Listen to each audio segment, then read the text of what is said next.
Hey Jason, so I just wanted to give you some feedback on your Canon. To start with, it's a good model. You have a really good start, and I was just gonna looking at your reference, go side by side. For stuff you could improve. I think that yeah, I mean overall proportion wise, this is definitely thinner and longer than this one. Um, I like on these. Um, I'll zoom in a little bit. I like on these wheels this kind of how it's got these flat edges here. It's kind of nice. And you can add, it's often these little things like these sort of little bolts and stuff that bring it to life. You have things like this metal, whatever that is, bracket here, this chain here. Um, See this metal bit covering that corner. How these things are rounded, whereas yours are squared off right now. And looking just to add some of these details are the kind of things that would help bring it to life more. Um, Using a texture image for the wood. I'm not sure what you're using right now. I think I have the render downloaded too. Let's take a look at that. Oh, you do have, yeah. I mean, when I look at the render, yeah, the wood's pretty nice, although it is quite a bit different from the wood in the image. Kind of these, I wouldn't expect to find these sort of big cracks in something that was supporting a very heavy metal cannon. And then of course, yeah, I got some wood on the tire, and let's just move this over. Whoops. Nope, not that one.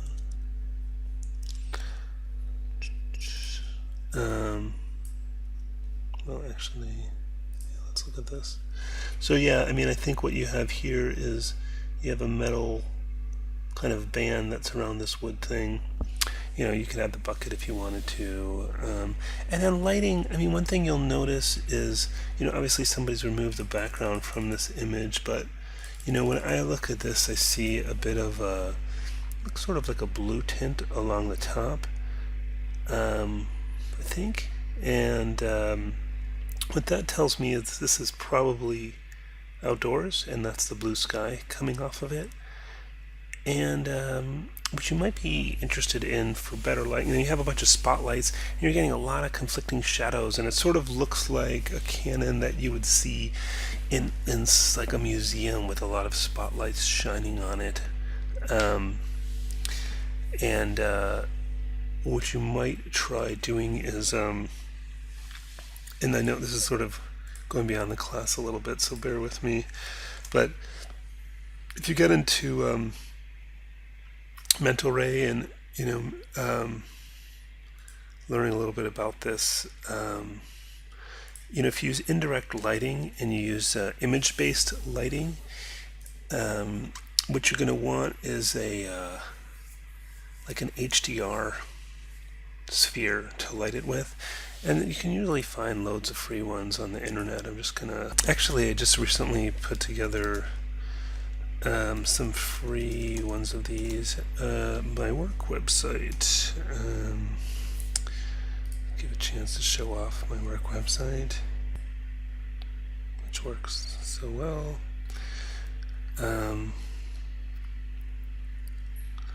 Where's Join Us? It's a little bit buried. Oh, actually, I had a nice link right there. Resources for schools and students. And I've got some go-to downloads here, and this whole page about HDRI images, and this actually explains even how to use them a little bit, and gives you some free ones right here. So this one looks nice to me, and we can download that from here. I should put it in the source images folder, but I'm just going to be lazy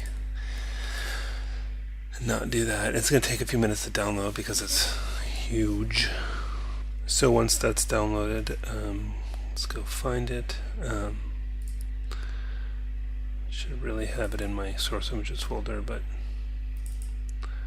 being lazy. Yeah, it's an 81 megabyte file. It's big.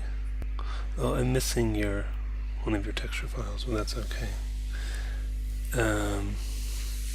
So Yeah, I mean, with indirect lighting on, it's going to take a while to render, but let's go ahead and hide these spotlights.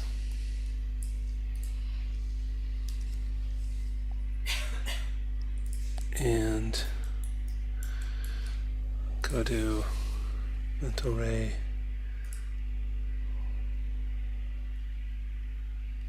How big is it? Not terribly big. Just check the size here. View camera settings, resolution gate. Okay. And let's just see how that looks right out of the gate. This might take a minute to render. I might pause it. So there's the completed render. It doesn't look the same as yours. I don't have your texture source images included, so that's why this is coming out black. But that was with just the default settings, and you know, you already get kind of a more realistic, naturalistic lighting and actually pretty good shadows. I'm actually surprised how good it looks with just turning the lights off and using that image. So because I could go into HDRI images more, but I think that page explains them. So take a look at the page and try lighting something that way, and I think you'll probably like the results. And yeah, anyways, hope that helps. Okay.